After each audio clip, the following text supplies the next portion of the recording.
তেনে সময়তে প্ৰথম যে সাংসদত ৰকিবুল হুছেইনে যি মন্তব্য কৰিছে হাস্যকৰ মন্তব্য বুলি ক'ব লাগিব কেৰমক লৈ এটা মন্তব্য দিছে কি ক'ব চাওক কথাটো হৈছে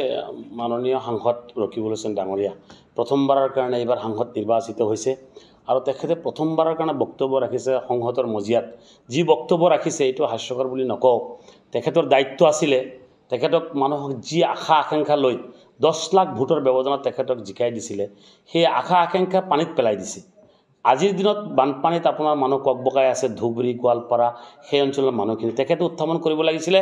বানপানী ৰাষ্ট্ৰীয় সমস্যা এটা সমাধান কৰাৰ কাৰণে এটা সমস্যা বুলি এটা দাবী উত্থাপন কৰিব লাগিছিলে যি সময়ত অসমৰ আনএমপ্লয়মেণ্ট সমস্যা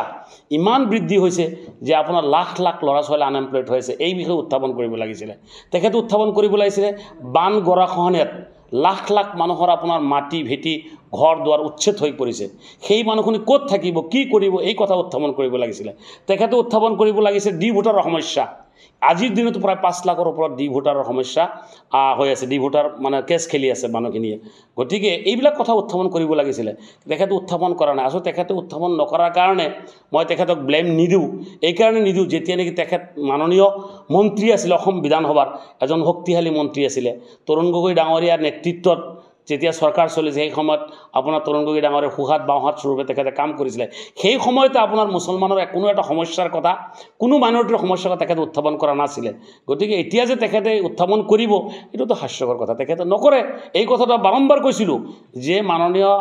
আপোনাৰ সাংসদ ৰকিবুল হুছেইন ডাঙৰীয়া সাংসদ হলেও কোনোদিন আপোনালোকৰ সমস্যাৰ কথা উত্থাপন নকৰে আৰু তেখেতে এই সমস্যাবিলাক বিচাৰি নাপালে তেখেতে পালে ক'ত পালে কেৰমৰ সমস্যাৰ কথাটো ক'লে তেখেতে কেৰম খেলি ভাল পায় সেইকাৰণে কেৰমৰ কথাটো উত্থাপন কৰিছে গতিকে কেৰমটো এটা ৰাষ্ট্ৰীয় এটা খেল হিচাপে ঘোষণা কৰি দিলে ভাল আছিলে তেখেত যেহেতু আৰু এটা কথা কৈছে কেৰমৰ জৰিয়তে আপোনাৰ সব মানুহ এমপ্লয়মেণ্ট মানে আনএমপ্লয়মেণ্ট সমস্যা দূৰ হ'ব বুলি কৈছে এইটো এটা হাস্যকৰ কথা আমি লজ্জিত যে অসমৰ এজন সাংসদে দিল্লীত গৈ এইবিলাক কথা কৈছে এটা কেৰমৰ কথাহে ক'ব পৰা সুবিধা পাইছে গতিকে মৌলানা বদৰুদ্দিন আজমল সাহেবক ধুবুৰীবাসীয়ে হৰুৱাই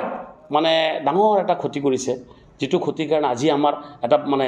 জ্বলন্ত উদাহৰণ আজি আমি পাৰ্লিয়ামেণ্টৰ মজিয়াত মানে দেখা পালোঁ আৰু